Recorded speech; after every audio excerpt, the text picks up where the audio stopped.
So I just want to quickly, before we enter the second part of glycolysis, the energy payoff phase, I want to remind you where we are. We've taken glucose and broken it down into two G3P molecules. Each of them are going to go through the same process, so the same process twice, once for each G3P molecule. So what you need to remember is that in your textbook doesn't show two different streams. It just assumes that you understand that that process is happening once for each G3P molecule, so twice overall. And I tried and tried and tried to find the same thing happening with this nice, beautiful, simplified diagram, but I just could not find it. So we'll do our best to remind ourselves of that as we work through this second or third video. So where we left off with our G3P molecules. Remember, this was a G3P molecule, and I ended up with two of them moving on. And the real point of this next step is, which is step 5 to step 6, sort of. It's like both of them sort of together, is to take our G3P molecule and to convert it into another molecule, and in so doing capture some of the energy from that G3P in the form of NADH. Because remember, the goal is to have an electron carrier move on where we're going to get mega ATP payoff. So the way that that happens is our molecule of G3P is from above, it's not shown in this diagram, is going to transfer in the form of hydrogen atoms. It's going to transfer some of its high energy electrons to NAD+. NAD+ is going to store those high energy electrons for the time being so that it can be used later. So what happens as a result of that, in order to make that happen, if our G3P molecule, which was from the previous step, loses electrons, then it's oxidized. And so as a result, our NAD+ is reduced. It's gaining electrons, it's reduced, and we see that by the charge reduction here. So the thing is that in that transfer of energy, those high energy electrons from G3P to NAD+, there's a lot of energy left over, and that leftover energy is used to take some inorganic phosphates just floating around in the cytoplasm and add them one each to the G3P molecules from the first half of glycolysis. So again, the point of this is to harvest some of the energy in the intermediates that we've produced and store it in the form of NADH. Let's write a little bit down about that before we move on. All right, so here we are in step 5, and remember that starting in step 5, let me just move this up a bit so you can see that there's an actual title here. In step 5, remember, this is referred to as the energy payoff phase. We've invested and now we want it to pay off. So in step 5, if you're referring hopefully to the diagram in your textbook, what you're seeing is that there's a redox reaction where NADH is produced as a result of NAD+ being reduced.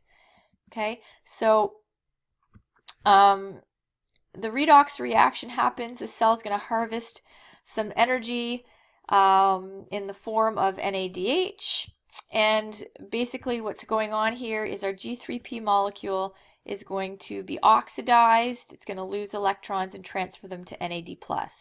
So we say that NAD+ is reduced to NADH.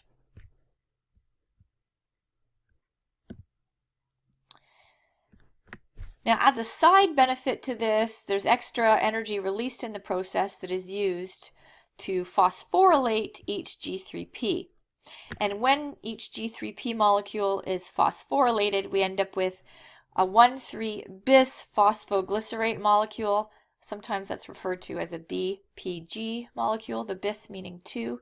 So 2 phosphate groups are now on what was the G3P molecule.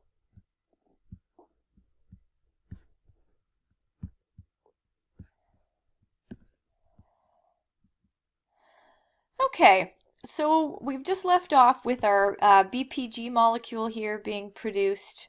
because of the extra energy from the reduction of NAD+. But now what we have are two phosphate groups on a really small molecule. And so that makes it super, super unstable. And this BPG really wants to get rid of that phosphate. So we're going to take advantage of that reality. And so an ADP molecule, one for each BPG, is going to swing by and scoop up that phosphate group. So there, what we've done is we've produced another ATP per BPG, right? So we invested 2 at the beginning. So far, we've got our investment back. We've got 2 more. But the goal is to make more than we started with, of course. So moving on,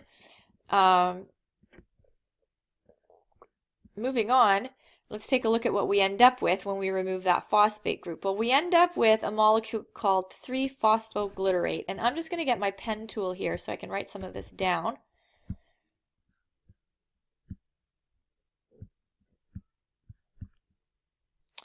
And so, because the next steps are, I think, kind of flow together. There's not really much to explain except that there's some changes going on. So again, this right here, this is our BPG. I know this is really painful writing with this tool. I'm going to have to find something that works a little better. Then we end up with, once that extra phosphate group is removed from our BPG, there's another conformational change that goes on. Feel free to check the diagram in your book to see what that change is if you're curious. But now what we have is a 3-PGA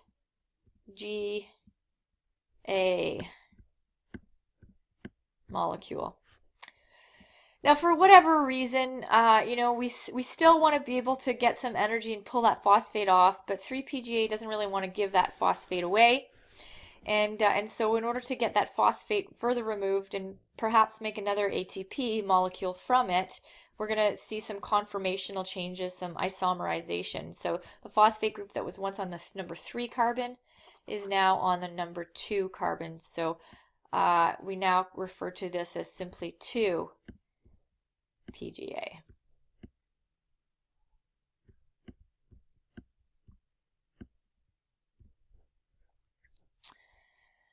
All right, so we're almost ready to remove that last phosphate. When we rearrange our 2-phosphoglycerate, it's ready to be reduced. And so there's a reduction reaction that happens here. And that reduction reaction involves removing some hydrogens from our 2-PGA. And those 2 hydrogens move away and water gets produced as sort of a byproduct. But the removal of those 2 hydrogens makes it so that that phosphate group here is more weakly held by the 3-carbon molecule. And so that 3-carbon molecule is ready to give it up. So what we end up with when we reduce 2-PGA by removing 2 hydrogen is a molecule we call PEP. And so you may remember there was a molecule of PEP when we discussed substrate level phosphorylation. So really important that you know that in this payoff phase, we're using an enzyme to phosphorylate ADP to ATP. And so because we're using an enzyme, this is referred to as substrate level phosphorylation. So ATP is being produced directly. And we have an enzyme that's going to act on our PEP and our ADP molecule in order to produce that ATP molecule, which you may remember from the diagram earlier. So where are we now? Well, we're at PEP.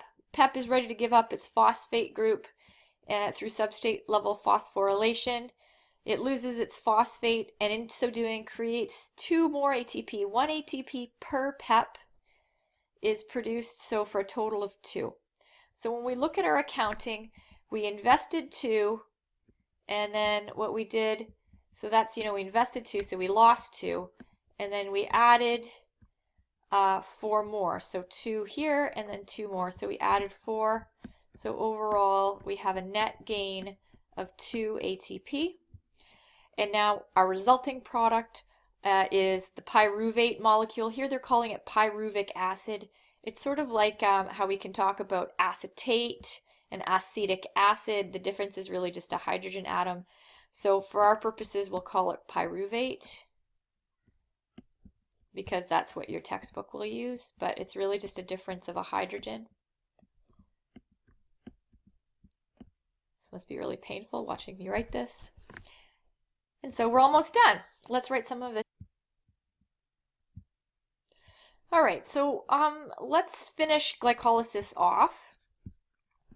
So steps 6 to 10 are what we basically just went over, and the whole point of that is that we're going to actually finally get our ATP payoff, and we're going to produce our final product for glycolysis, which is pyruvate, and that pyruvate is going to go on to the next stages of cellular respiration. So how does that happen? Well, remember that BPG, that's the bisphosphoglycerate, has 2 phosphate groups. It's super unstable, and it's going to transfer one of those phosphate groups to ADP, and that's going to make an ATP. So overall, because we started with 2 BPG molecules, we're going to end up with 2 ATP molecules, 1 ATP for each BPG. Again, feel free to stop the video and write some of this down if you prefer to listen and then write later. Okay, so for reasons I sort of discussed, it just makes it easier for the molecule of 3-PGA to give up its phosphate group if it undergoes a couple of changes to 2-PGA, and then the 2-PGA gets reduced. Ooh, I should probably write that in. Let me write that in.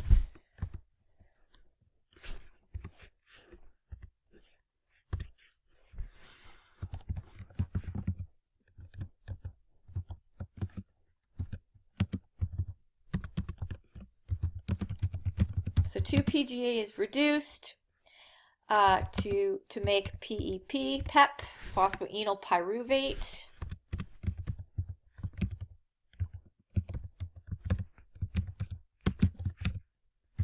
And phosphoenol pyruvate, or PEP, a big spelling mistake there. I'm sure the dictionary doesn't recognize this.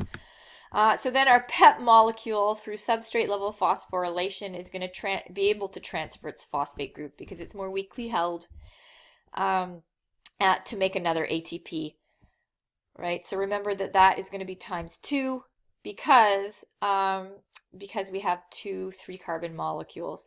And that leaves us with our pyruvate molecule, the pyruvate being what moves on to the next stage, onto the Krebs cycle. I'm actually going to say onto pyruvate oxidation,